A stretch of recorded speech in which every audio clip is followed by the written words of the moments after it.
Magandang umaga mga kabahagi! Welcome po dito sa ating programang Pamumuno 2025. Ako po ang inyong lingkod, Met Sanding Minion. At syempre po mga kabahagi, ako po naman ang inyong kabahagi sa Himpapawid, Ben Paipon, para sa ating Pamumuno 2025. Pinapakilala natin, actually hindi na ho siya bago sa larangan ng agrikultura. Naging kalihim po siya, no? Ng Department of Agriculture from the time of the Gloria Administration, GMA. Oo. Ayan, former secretary. At siya po ay chairman ng Federation of Free Farmers. At alam ko po siya po ay naging kongresista na ng ilang beses, no? Sa pamamagitan ng ABA, no? Party list. And ngayon po ay tumatakbo bilang first nominee ng Magsasaka Party List. Ang ating pong tinutukoy at makakatalamitam namin ni Tata Ben ngayong araw na ito ay si Sir Leonardo Leoni Montemayor. Magandang umaga po, sir. Yes, good morning then, Met. Thank you for your nice introduction. Of course, binabati ko rin po ng special si Ben dito. Matagal na po kami nagkakilala since way back. Way back. Yan. So to me, it's both an honor as well as a great pleasure, especially to be with him this morning. Thank you very much. At also our honor to have you in our program, Kalioni. And wish you all the best. Alam ko pong masalimuot itong election na ito ngayon. Ang daming dapat baguhin. Yeah. Sapagkat ang dami pong paghihirap na dinaranas po ng ating mga babaeng ngayon. Yan, oo. And this is what we are going to talk about your plans, about your advocacies. Well, hindi na po may ikakaila ang advocacy ng ating special guest for today, Tama. si Kalioni. Alam na po natin, simula pa po, nasa agrikultura na po ito. Yan. Nasa hanay ng mga magsasaka, being chairman of the Federation of Free Farmers. Kalioni, what is happening to the agricultural sector today? Ang daming problema. Oh, yeah. Yun na nga, yun ang problema. Itong mga problema na ito, hindi po limited sa ating mga magsasaka. Kasi lahat tayo, as long as tayo po ay nabubuhay, siyempre ang pangunahing pangailangan po ng bawat Pilipino ay pagkain. Kailangan sapat ng pagkain, abot kaya po yung presyo, and of course, ligtas po sa anumang klaseng threat sa kalusugan. So right now, it's really our food insecurity na siya pong nararamdaman po ng karamihan po ng ating mga kababayan. At ito po ay nararanasan in particular dito po sa issue po ng bigas. Yes. Na mahal pa rin. Hanggang ngayon po ang bigas. Ang bigas kasi, kung tama po yung aking recollection, sa bawat piso na ginagastos po ng isang pangkaraniwang Pilipino sa gastusin po niya sa buhay, mga 10 centavos out of that is pagkain po. Especially rice. Kasi siyempre, pagka nagmahal ng bigas o kinulang, apektado po tayong lahat, lalo na po yung mga mahirap natin. Natutuwa na po ba kayo, Kalioni, sa ginawa ng ating gobyerno ngayon? Na 45 na lamang 45 po ang per kilo ng bigas na imported. Imported.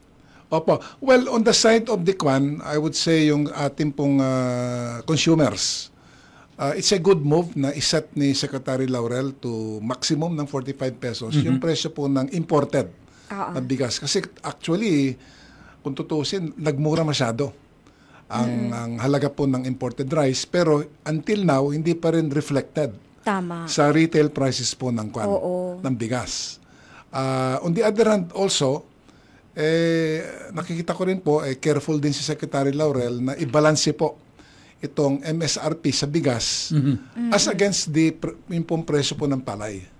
Kasi kung masyado pong mababa yung nakatakdang MSRP sa imported rice, presyo ng bigas. Opo, magkakaroon po ng epekto po yan sa pamimili po ng trader natin ng palay po ng ating local na farmers. So it's set to low. I-balanse po ito. Binabalanse po niya. In fact, ang malaking hinaing ng ating farmers ngayon ay ang palay ngayon nasa 14, nasa 15 pesos. Naku, napakababa na nun. Ang baba po nun. Ang base. At that price ng palay, hindi na po pwedeng bawiin ng farmer kahit man lang po yung kanyang ginastos. Paano Sa ba kanyang yan? production. Paano yan? Malulugi siya. Lugi po. So, Oo. yung inutang po niya, whether mula sa mga bangko o sa private money lenders, hirap na hirap po siya magbayad. And then, how about the other mga gastos po niya? At tsaka ng pamilya. With that being the case na ngayon, Calioni, Yeah. anong nakikita po niyo sa inaharap? Magbabago po ba ito? Lalala po Meron ba? bang Well, ang relief? nakikita kong immediate na impact nitong mababang presyo ng palay, maraming farmers baka sa susunod na taniman, they will limit their use of inputs. So kung dati halimbawa gumagamit siya ng 4 o 5 sako ng urea, Fertilizer. babawasan niya, Babawasan. makahatiin po niya yon. Oo. So it will have an effect dun sa mismong magiging harvest niya. Baka yung Produce. production Liliit po yung naman. ani. Oo. Nako. Ngayon, kung i-multiply natin yung ganyang klaseng sitwasyon by, let's say, 3 million farmers planting rice all over the Philippines, mapektan po yung ating harvest pagdating po ng last quarter. So yung sufficiency na naman ay kumbaga, Lalo pong yung hinahabol bababa natin. yung ating Naku. levels of self-sufficiency. It's now about siguro less than 70% ang ating self-sufficiency ratio. Ibig sabihin, we only produce mga 70% locally Ng ating rice kailangan. requirements. The rest, Oo. inaangkat po natin. Nako So po, nako. 30%. Opo. Ano tayo ang epekto makukuha. niyan sa Well, buhay ng mga magsasaka, Calioni? napakalaki ang epekto niyan Ben. Especially ngayon, kasi bagamat nasa panon tayo ng anihan, ng palay, sige po yung pagpasok ng imported na bigas. At of course, anytime you allow importation during harvest period, it's a malaking perwisyo po yan sa ating local na farmers. Kasi Bakit magiging Yun nga, presyo po yun nila. nga. Bakit hindi ma-regulate? Bakit hindi po ma-control ang importasyon? Yun nga po. Yun nga po. Yung time nyo, Calioni, no? May mga ganito bang pagkakataon na nagkakasabay ang anihan sa sa panahon naman ng pagdating ng mga imported na rice? Wala pa, walang problema ganun. Kasi dati, kontrolado ng gobyerno yung importasyon ng bigas. Oo. As in, kontrolado talaga. Kontrolado talaga. Opo. So, ang gobyerno through the NFA magsasabi, sige, let's say, kung sa darating na mga buwan ng June, July, August, mukhang kulang yung ating local production, sige, we will That's the allow time. importation of so many hundreds of thousands of metric tons. Pero ang nag-import din, gobyerno, NFA.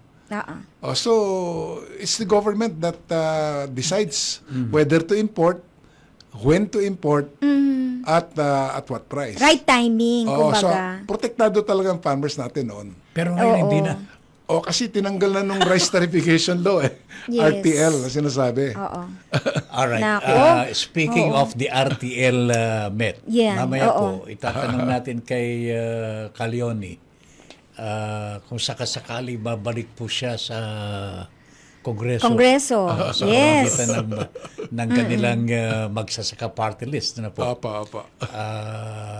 Kayo po ba nakahandang susugan o revisit the rice tarification law para makatulong po tayo sa ating mga magsasaka? And what Tama. other Oo. solutions do you have in mind para yung agrikultura po natin hindi tuloy-tuloy ang paglubog? Correct. Kasi sa tingin ko, Calioni, palubog na tayo I can imagine yung bang Ang mga hirap, my family, mga parents ko po, nauna na po sila, kami po nasanay po sa bukid and Pagsasaka nung mga panahon talaga. na 70 years ago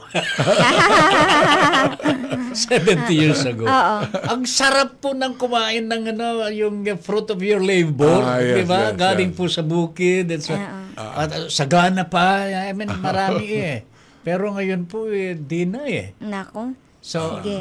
nakalulungkot na ganito ang sinasapit ng bagong uri ng mga Pilipino na nandyan po sa pagsasaka. Nako. And ang tingin ko po dito, magagamot lamang po ito sa pamamagitan po ng tama na mga leaders ng ating bansa Yun. na iluluklok po sa susunod na halalan. Ito po, ipag-uusapan po natin. Yes, of course. Sige. At mamaya, yung tungkol sa NFA, Pamumuno 2025. Pamumuno 2025. At sa mga kabahagi natin, kung meron na kayong mga katanungan sa ating guest for today, maaari po niyong ipahatid sa pamagitan ng ating YouTube habang kayo po ay nanonood. Okay, balikan na natin tatabi ng ating talakayan sa ating guest for today, ang first nominee ng Magsasaka Party List, si Cal Leoni or Cal Leonardo Montemayor. Okay. Yes. Nabanggit na po ni Cal Leoni ang NFA kanina. Oo. As Yan. one of the solutions to the problems confronting the people today. Kaso Hindi matagal lamang na ang yung mga NFA. magsasaka, Ha? yung mga consumers po natin. Oo. So are you ready, Cal Leoni, as part of your advocacy or platform of government, na ibalik na po ang National Food Authority as ito na po yung dapat bumili Yung sa totoong mga function farmers niya, no? po. And mag-alaga. Mamahala po sa Pamamahagi ng bigas. sa Yes. supply ng bigas dito po sa atin. Ang sagot ko dyan, Ben, ay yes. Kasi definitely, ang ating pamalaan, dapat meron siyang kakayahan na makipag-intervene sa napakaselang na issue ng pagkain. And of course, rice is the most important commodity. Not only in terms of the physical commodity, but I would say even political. Napaka-sensitive po yung issue ng bigas. So, I think both para sa kabutihan po ng ating mga farmers at saka consumers in general, it would be very good kung meron tayong agency like the NFA na may kakayahan po siya na tulungan ng ating farmers, especially pag bumagsak ang presyo sa panahon ng anihan. At the same time, medyo i-balance rin po yan against the desire of the consuming public. Na meron po silang access sa sapat na pagkain at abot kayang halaga.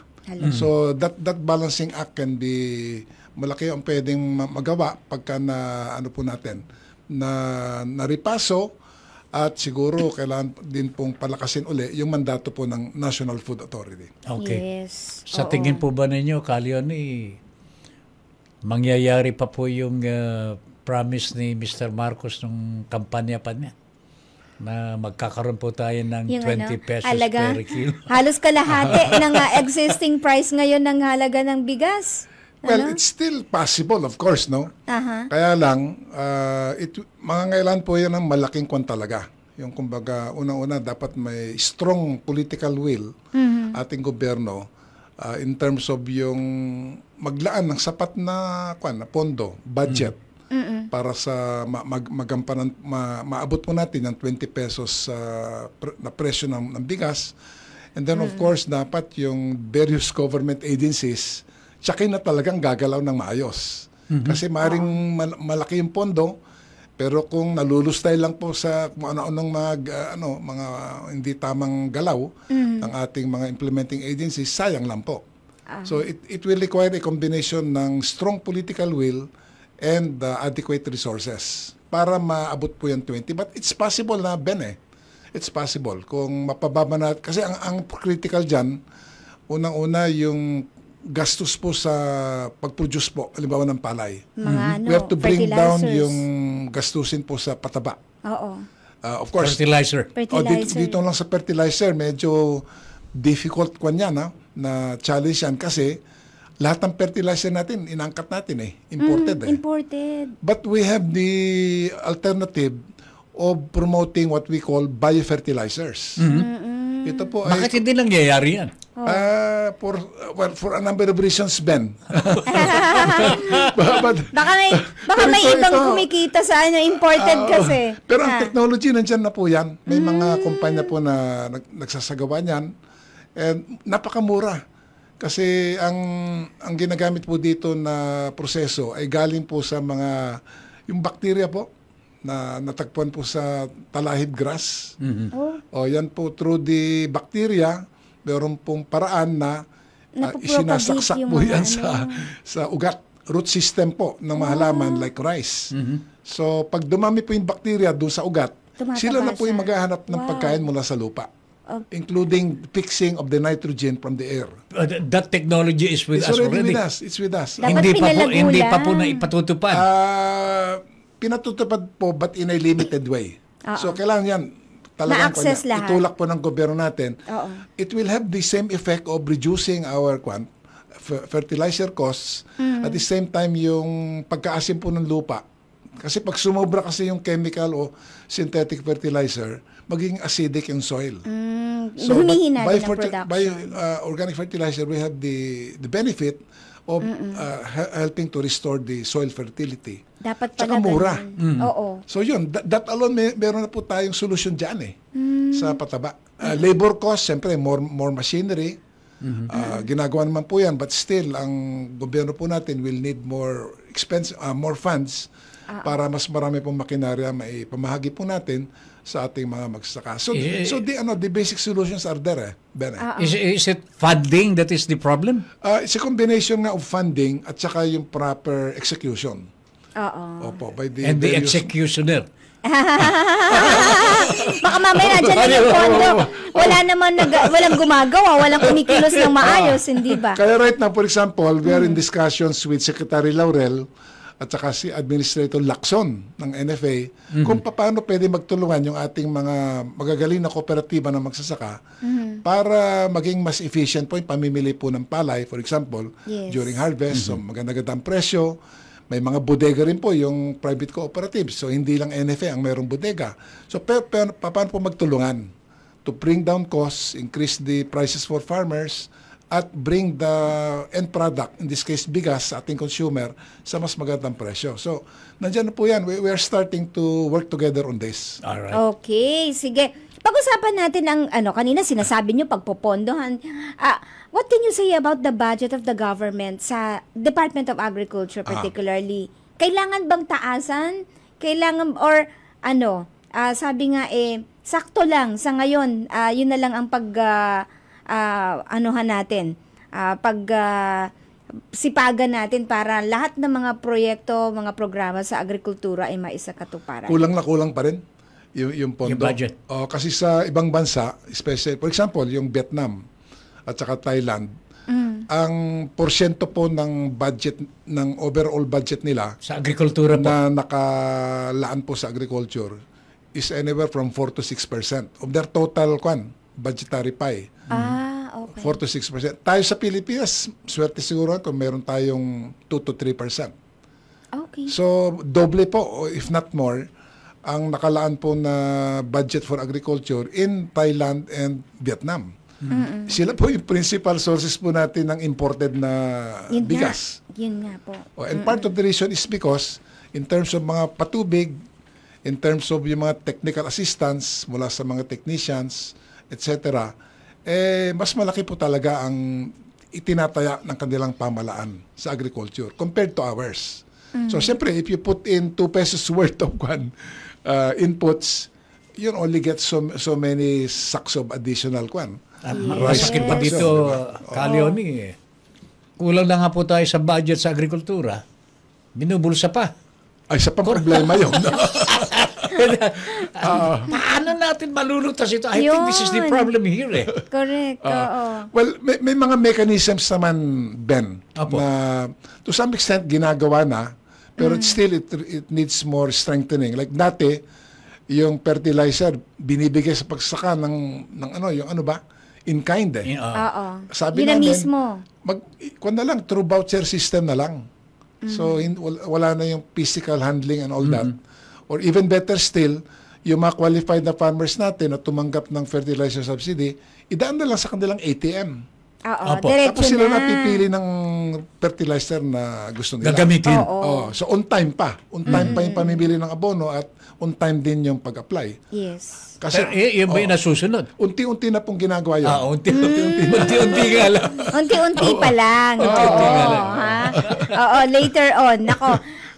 Sige. Mamaya, meron tayong mga katanungan, Dahil alam ko nung naging kalihim si Calioni, ng Department of Agriculture, isa rin sa isinulong ninyo ang tungkol dito sa CARP, yung mga agrarian reform para sa mga magsasaka. Pero bakit di ba natataben sa ating mga naging talakayan before, marami pa rin mga magsasaka ang may clamor na marami sa kanila wala pa rin.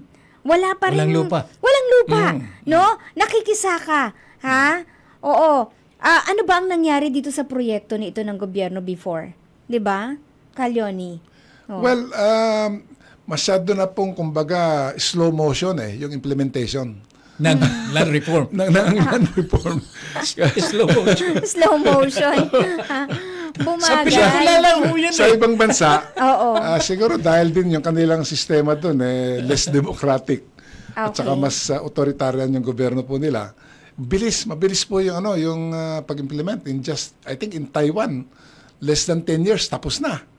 Sa atin yung itong kasalukuyang batas natin, Republic Act 6657, Comprehensive Agrarian Reform Law, naging batas po yan 1988.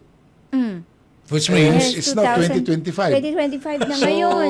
almost 40 years na. Hindi pa po tapos yung pamahagi ng mga kwan. Dapat Ano ipamahagi po pa. kaya ang dahilan? Ano po kaya ang dahilan bakit ganoon? Again, kwan it's the governance issue Yung mga apektado, lahat ng pwede nilang gawin, sometimes by hook or by crook, to oppose coverage under the CARP, ginagawa po nila. Maybe if I can just cite very quickly yung kaso po ngayon ng aming mga kasamaan po dyan sa Calapan, Mindoro. Oriental Mindoro po. Opo, sa Barangay Ginubatan. Aha. Akalain ba mo, Ben, Met? They have been farming in that area since 1950s. Oh. Grabe At naman yan. ngayon Ilang po, dekada kung na. papasyalan po natin yung lugar, Opo. it's irrigated rice land. About more than about 160 hectares. Opo, opo. Oh, how Paano come na? na-convert yung kanilang lupain, napunta ano? po yung titulo sa isang korporasyon at Yun na. at ngayon yung korporasyon pinapaligiran po niya ng GI fencing yung buong palayan doon. Palayan. So hirap na yung partner po natin magpatuloy sa kanilang pagsasaka. Correct, And napakahirap yet yun. way back under PD27 then President Marcos Sr., many of them got certificates of land transfer. And then kanila na under the 6657 na batas, nakatanggap po sila ng titulo na, LOAS, bakit binawi? Oo. And ngayon, pinapaalis na po sila. Wala malamang maliwanag pa na paglilipatan. Oo. Kawawa Opo, naman, yan po ano? isang mainit na issue ngayon dyan sa, sa Mamaya pa- Calapan, Mindoro Oriental. Mga taga Mindoro. Pag-usapan natin Kalyoni, di ko alam yan eh. Yes. And there are many instances like that na matagal na sila sa lugar, they are qualified or should have been qualified to receive titles under the land reform program. Bigla na lang pinapaalis. Pinapaalis. Nako. Binabawi yung kanilang Nakakalungkot. titulo. Naku, Diyos ko po. O, diba? Sige po, pag-usapan natin yan mamaya Kalyoni. Mabuti Sige. binanggit mo yan. Pagtatagayin ko na kayo ito. Sige. Biro lamang mo yan. Okay, walang alis ha. That's the Magbabalik essence agad. of frustration. Tama. Naku talaga naman. Oo, kawawa mga Anyway. magsasaka. Pamumuno 2025. Pamumuno 2025. Marami tayong mga viewers, foreign listeners from Mindoro. Yung nakatutok sa DZYM at saka yung mga nasa 92.1 FM Mindoro natin. Naku, batiin muna niyo sila. Congressman. Yes. Thank you, Ben. Kinukumusta ko po yung ating mga nakikinig sa ating program dyan po sa isla po ng Mindoro.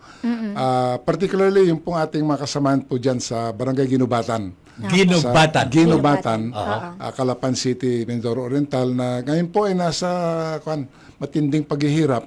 Gawa ng nahihirapan po silang pumasok o lumabas sa kanila pong mga sakahan at kanilang mga bahay dahil binabakuran na po ng isa pong malaking korporasyon ng kanilang lupain. Anong korporasyon ito, Kalyoni? Would you dare Yes. tell us? Ang pangalan ng korporasyon ay Menacor. Menacor. Menacor Corporation. Ang may-ari po niyan, isa pong malaking negosyante na ngalang Jolly Lim Teng. Lim Ting. Ting. Ting.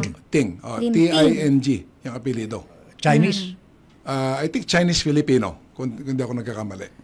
So, siyempre po, ang pakiusap ng mga natin, magsasaka, wag naman sana silang paalisin Yes. habang wala pang maliwanag na paglilipatan. Na ito naman po ay karapatan nila sa ilalim po ng ating mga batas at wala pong sapat na disturbance compensation. Pero paano nakapasok itong Menacor na ito sa lupain? ng Nabili mga po yung yung lupa, itong 160 or 158 hectares Na dun sa pamilya sakahan.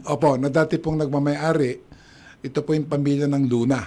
Nabili po sa kanila sometime I think in 2013 or 2017. May katagalan na If rin not pala. mistaken.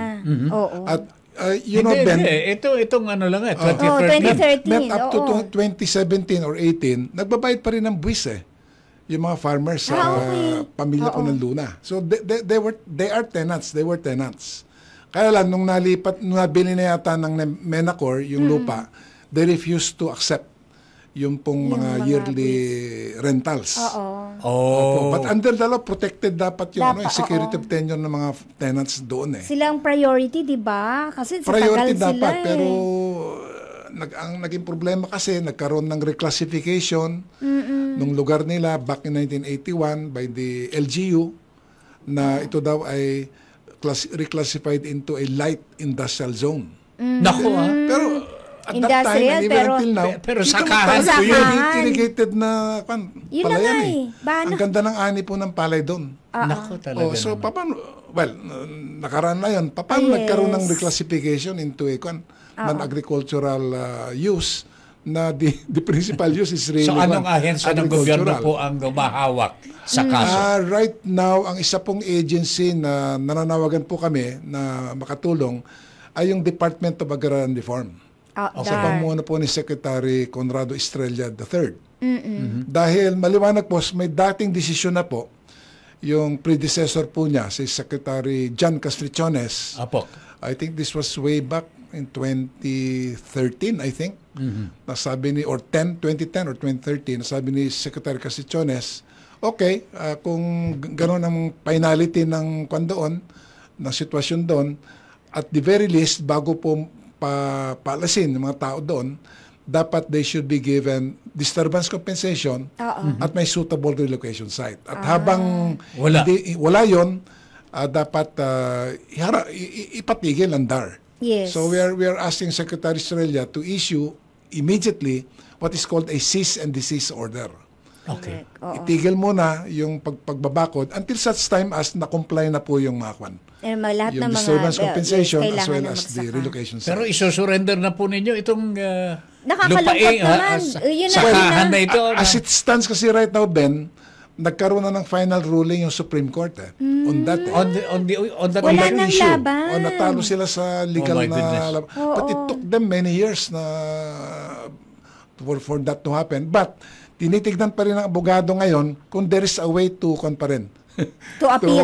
To appeal or to reverse or to Reverse. delay that decision. So, My kumbaga, goodness. Pero isipin mo yung sanang produksyon ng mga palay, ng mga pagkain na ipoproduce ng mga magsasaka na yun ay may uuwi sa wala dahil magiging industrial siya Di ba? Pag-aari na ng korporasyon Kaya nga, Mr. Ting na imagine. ba ito wala man lamang connection sa agriculture, yung Tama kanyang po. negosyo. Oo, imagine. Sana man lamang, magtatayo siya ng planta na Yes. feed mill man o rice mill Oo. na konektado po sa agriculture. Makakatulong pa rin. wala. Wala Baka call center yan, baka may pa dyan, KTV. Naku po, patay tayo. So nakakalungkot naman nangyari dito Talaga, sa mga ito na ito. po yung mga sinasabi po natin pahirap sa ating buhay. Hindi po sa walang kakayanan ang ating mga magsasaka para mag-produce ng sapat na supply ng bigas sa atin. Kundi meron pong nangaagaw. Yun. Meron pong protector ng mga aagaw. Nako. Yan ang masakit talaga sa sitwasyon ng farmers natin kasi nandyan na yung bagyo, nandyan yung El Nino, nandyan na yung pinupunta ng daga, kinakain yung kanilang pananim. Ang pinakamasakit yung man-made calamity. Hindi lang yung bagyo na natural, man-made. Kasi tao mismong gumagawa ng paghihirap sa kanila Yes. Exactly. Ano itong balita, Calioni, na meron pong 3 magsasaka na nagpakamatay na. Because of the difficulty in Sobrang life hirap. sa kanilang sakahan, yung babayaran niyang utang sa ano po ito? I have some familiarity with that, Ben, kasi Apo. napasyal na rin ako sa Gimba about 2 weeks ago. Tapos yung chairman namin sa Magsasaka Party List, si Congressman Kabatbat, siya mismo ay pumunta doon sa at least 2 families sa Gimba, Nueva Ecija, na napatunayan talaga may nagpakamatay Hala. na mga magsasaka doon. Oo. Sa sobrang hirap. Suicide talaga? Opo, talagang nagpakamatay, pero ang question is, bakit nagpakamatay? Is it related to paghihirap po Hardship. nila bilang magsasaka at dahil bagsak yung presyo ng palay? In at least one case, I think this is in Barangay Faigal sa Gimba. Gimba, Nueva Ecija. Sa pag-imbestiga ni Congressman Kabatbat mismo, kasi abogado siya Opo. kilala niya mga pamilya. Ang sabi ng pamilya sa kanya, ang nagpakamatay doon, isa pong farm worker. Okay. Ang sistema pala doon, let's say may owner ng lupa, pero hindi siya yung nagbubungkal, Kundi, pinapaupa niya sa isang magsasaka. Opo, ang tawag Kahit sa nila mga doon, Mindoro, meron barok. ganun. Barok, yung parang subtenant. Opo. Yung barok, responsible for planting, taking care of the palay, pag-harvest, etc. Porsyento po ang tinalaga po niya, nakabahagi. So, naturally, pagka bubagsak yung presyo ng palay, Bagsak din siya. Wala bagsak din talaga siya. Kasi siya. 10% lang yung kinikita niya doon, bagsak pa yung presyo. Kaya kung nahirapan na po siya sa pagbabayad ng kanyang utang, Naku, Panginoon. lalong hirap siya. Malulubog. Oo. So it's very, very possible, sabi ni Atty. Kabatbat at saka ni pamilya, na may relasyon itong pagbaba ng presyo ng palay doon po sa desisyon ng farmer po natin doon na magpakamatay. Nako. No other incidents like this? There was another one in Barangay Lenek, also in Gimba. Ang problema doon, hindi na ma-corroborate yung rason kung bakit nagpatiwakal yung isang farmer doon kasi sa takot po yata ng pamilya, umalis na sa lugar Okay. Kasi pag may napupunta mga pulis doon o investigador, iniisip agad ng farmer, baka huli na ko. Tama. So many of them are very reluctant also Imagine. to speak. Yung iba, umaalis na lang sa lugar. So at least one documented case doon po sa Barangay Faigal. Oo. Na- Sana nangyari hindi po na yun. masundan ito, yung mga ganitong eksena. Saka ang hirap po nito mga kabahagi. Ito na yung problema ng mga mahirap po natin mga kababayan. Yes. Ikaw na nga ang agrabyado, ikaw na namatayan, pagka nagkaroon ng investigasyon, mukhang mabadidiin ka pa. Tama. Opo, tsaka masakit doon yung sinabi pa nung spokesman ng DA, although kaibigan ko siya, si Arnel de Mesa, fake news daw. Ala? Oh, Fake una news? sinabi ni Arnel, fake news daw yung mga report na ang baba ng presyo ng palay. Tapos ikalawa, fake news daw na nagpatiwakal yung may mga nagpatiwakal na ang rason daw ay bumagsak yung presyo ng palay. But the truth of the matter is, It's related. Totoo. Totoong bagsak yung presyo ng talagang palay. may nagpakamatay. Talagang nagpakamatay and it is strong likelihood na konektado po doon sa kahirapan because of the low prices of My palay. goodness. Dapat malaman talaga ng lahat siya na maraming mga magsasaka naghihirap at umaabot na sa punto ng pagpapakamatay. At saka hindi yan nire-report Met kasi na pag-alaman ko pala, pagka i-report ng pamilya na nagpakamatay yung kamag-anak nila, requirement pala ng pulis magkaroon ng autopsy. Ang magbabayad po ng autopsy Sila cost, rin. yung pamilya, 15,000. Naku. Saan kukuha yun? Wala Kaya na nga, Wala na nga. Hirap na nga. Tapos magpapa-autopsy ka pa. Hindi na lang nila i-report na suicide, kundi natural causes. Oo. Hindi, So, hindi, ganyan na, po. hindi na patawag si Attorney Fortune. Para sa para sa investigation, para sa autopsy. In fairness naman, si Secretary Laurel, nakinig sa amin.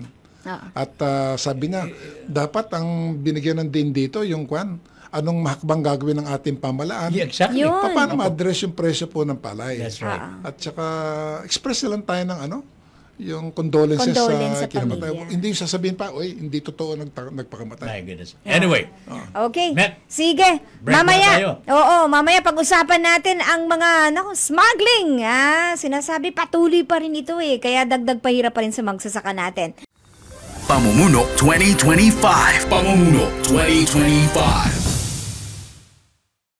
Okay, nasa huling segment na tayo ng programa. Napakabilis, kaya Tata Ben, eto na muna. Bigyan na muna natin daan yung iyong matinding tanong para sa ating guest for today, si Calioni Montemayor. Calioni, ito ang tanong po namin na kaya-kaya po ninyong sagutin. Sa tagal ba naman sa agriculture sa tagal na po sector? ninyo. But, eto kasi we are now into pagpili po ng mga karapat-dapat na mamumuno po sa atin sa Kongreso. No? Ang tanong po ng mga kababayan po natin, bakit po ang magsasaka party list ang iboboto po namin para magkaroon ng kinatawan kami sa Kongreso? Sagutin nga po ninyo. Siguro, pinakasimpleng sagot dyan, Kaben, matagal na kami sa sektor na ito. Isa po sa major groups na kabilang po sa Magsaka Party List, yung Federation of Free Farmers, FFF. Since 1953 pa po kami.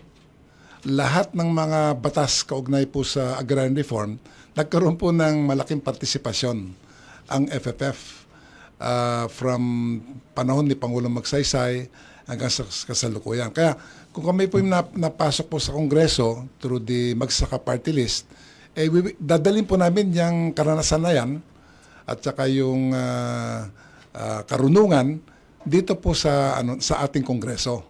So in terms of mga pagbigkas ng problema ng mga farmers natin, pagtanggol po sa kanilang mga problema, kagaya po pangyayari po sa ginubatan, pagbubuo po ng mga batas, mga pulisiya na siya pong pangunahing trabaho na isang kongresista, at saka yung masabi nating pangangalawit po ng mga projects, mga serbisyo po na makakatulong po sa ating, hindi lang po mga farmers, kundi mga ngisda, pati po mga manggagawa sa bukid at mga katutubo. We think, Ben, that we are well prepared.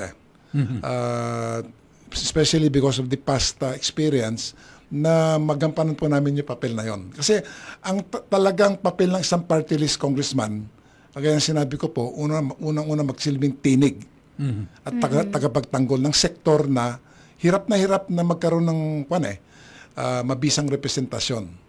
Kasi mahirap nga, etc. Yes. Kalawa, hindi lang sapat na maging may bigkas po yung problema, ano yung mga mismong mga patakaran? Anong mga pagbabago sa batas? Kaya ito ay tungkol po sa pamimili ng palay through NFA na dapat po itulak sa ating Kongreso. And then finally, yung pong pagkuha rin po ng mga serbisyo. Yung binanggit nga po, kalawit.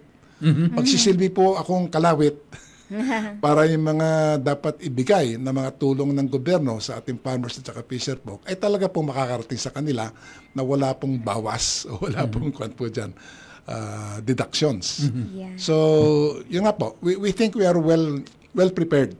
Nagampanan po yung papel na yun. Alright, okay. Yan, oo. So, nadinig po natin, mga kabahagi, handang-handa po ang ating special guest as the first nominee of the Magsasaka Party List. Yan, Ito oo. po ang kakatawan sa mga magsasaka sa buong Pilipinas sa Kongreso pong darating. That's right, Yeah. Ben. Huwag sana po kalimutan yung Number. number namin. Number 154. 154. Akala ko number One. 1. 154. Basta iboto yung sa balota. 154, baka maging number 1 pa. Oh, yeah. Oo, diba? 154. Yes, Huwag po ninyong kalilimutan po yan, Magsasaka mga kabahagi. party list. Okay. Opo. Sige. Eto, balikan ko na yung binanggit ko kanina, Kalyoni, yung tungkol dito sa bakit nga ba hindi mapigil-pigil or mawala na itong mga rice smuggling, no? Hindi lang actually sa bigas, di ba? Maraming agricultural products ang Opo. Sibuyas, ini-smuggle. kamatis. Opo. Bakit nga ba? Sa akin, dalawa siguro ang may tuturo ko na dahilan. Yung isa, yung tao na nagpapatupad ng batas. Okay. Ikalawa, yung batas mismo. Baka may pagkukulang sa batas kaya madaling paikutan ng mga suspected smuggler. So, kaugnay po nitong issue ng batas, meron po tayong bagong batas, yung tinatawag Anti-smuggling. na Anti-Agricultural Economic Sabotage Law. Economic Naging sabotage. batas po yan, mga around September of 2024. Opo. Nako, pinalakas po yung batas na yan at yung mga penalties, parusa sa mga napatunayan na nagkasala. Opo. Life imprisonment plus mabigat na multa. Oo. And then both for the convicted perpetrator at pati na po kung sino yung kakutsaba po sa gobyerno. Ang problema, wala pag Parang wala nahuhuli. namang nasintensya. Enforcement ngayon. Enforcement. Yeah. Ayun po. So, dito po sa Pagpapatupad. bagong batas, presidente mismo ang chairman nung pambansang konseho na siyang mag-oversee ng implementation ng law. nandun lahat mga cabinet members. And then may may enforcement group. Nandiyan yung Philippine Coast Guard, I think NBI, etc. And then may advisory panel composed of farmer representatives. Rice, corn, isda, pati tabako kasama po dyan, etc. Para magbigay po ng support advice dito po sa National Council. So, the law is there, pinalakas. It's now really up to our national government in particular na make sure it's properly Kung napapatupad. implemented. Oo. Opo. Kung tutuusin, dapat marami na palang nasintensyahan, di ba natatabin? Ha? Sa naririnig Wag mo natin. akong tignan. Hindi ako nagpapatupad. Sa nadidinig natin lagi Isa marami yan may din smuggling. may papel po ng party list kung may oversight functions kasi yung mga congressmen at senador. Yes. Opo. I was about to ask that, It will be Kalion. part of our priority actions kasi ang smuggling talaga malakas po ang pinsala ginudulot yan sa ating farmers. The more pupuslit po yung smuggled products, ibabagsak na yung presyo ng local sobrang pa baba. natin products. Kaya ito'y carrots to, o sibuyas, bigas, etc. It also is bad for the consumer kasi hindi naman po dadaan po yan sa quarantine checks. Hindi natin alam kung may dalang mga sakit May dalang yan. Tama. Dahil in-smuggle nga And pangatlo, nawawalan po ng koleksyon yung ating gobyerno na para sa ating defense system sana sa West Philippine Sea, agriculture budget, teacher sweldo ng teacher. So smuggling affects everyone at dapat yan po dapat pan. Meron lang po ba kayong listahan ng mga smugglers na ito? Palagay ko meron yan. Hindi. Gusto ko makakita. Paano sana natin, masilip man lang. Makasilip diba, man lang sana. Oo nga. Di ba? Pero I'm sure ang FFF na pinamamahalaan po ni Calioni ay meron po silang ginagawang coordination with the government, with the Department of Agriculture. And alam ni Calioni ang mga ito pero alam ko po mga kababayan that pagka nailagay po ito si Calioni uli diyan po sa Kongreso, meron pong oversight yan Yes. ang Kongreso. Tinitignan, ito bang batas na aming ginagawa ay pinapatupad? Yan po ang oversight. Yan ang importante. Yan ang sinasabi po ni Calioni. Tsaka I want to emphasize also, Ben, na kung may pupunuhin kami, it's not for the sake of criticism.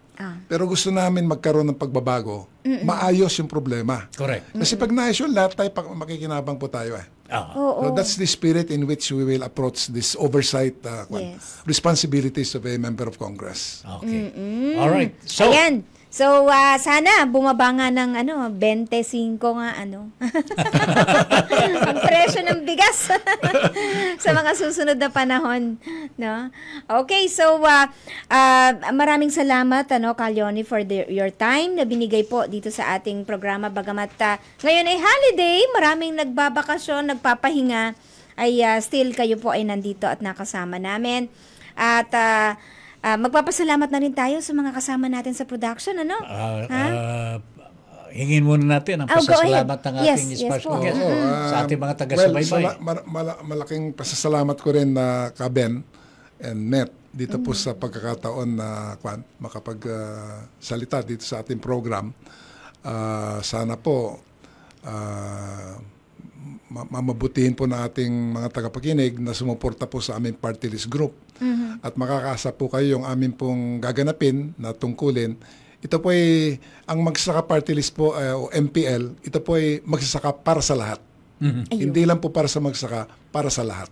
Thank you. Okay. Para sa lahat. Yes. Alright, yan po si Calioni Montemayor, Magsasaka Party List, guest po ng Pamumuno. Huwag kalimutan, 2025. 154 sa Balota. 154. Yes, sa Balota. Oo. Okay, so magpapasalamat tayo kay Mr. Eden Pedrialbes, nanonood sa atin. Nakita ko naka-view sa ating YouTube. Classmate ko yan. Ayun, talaga ba? Classmate ko yan. Of course, From si... Tugigaraw, Cagayan. Cagayan. Cagayan. Cagayan. Oo, ayan, andyan din si, ayan, kasama natin si Nestor. Of course, si Karen Mendoza Pama, si Uno Maki, si Booker Panotes. Hello po sa inyo, maraming salamat. At, syempre, ang mga umagapay sa atin Mga estudyante natin. Oo. LPU. Ano ba ito? Jason Evangelista. Jason. Yes, si Jason. Jason Evangelista and Mark. Lisel Carranza, FEU. TUP Joshua Seda. NCST Aldrin Santiago. And UST Mikael Caril. Uy, ito yung pinakamagandang estudyante na nandito sa booth natin. Iyan, no? Si diba? Uy, wag natin kalimutan ang mga nasa production, of course, ha? Sa pangunguna ni Miss Ango, nandiyan din si Sir Ram Malonzo, si Fiana Sweet Ferrer, and of course, si Serge Magat. Yan, ang mga magiting nating production staff. Thank you very much po sa inyong lahat.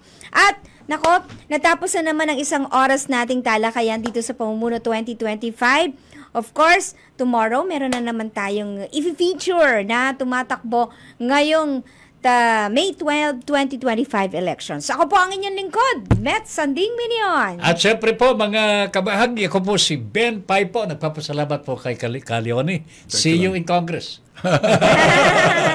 So, maraming salamat po mga kabahagi. Ben Paipon po.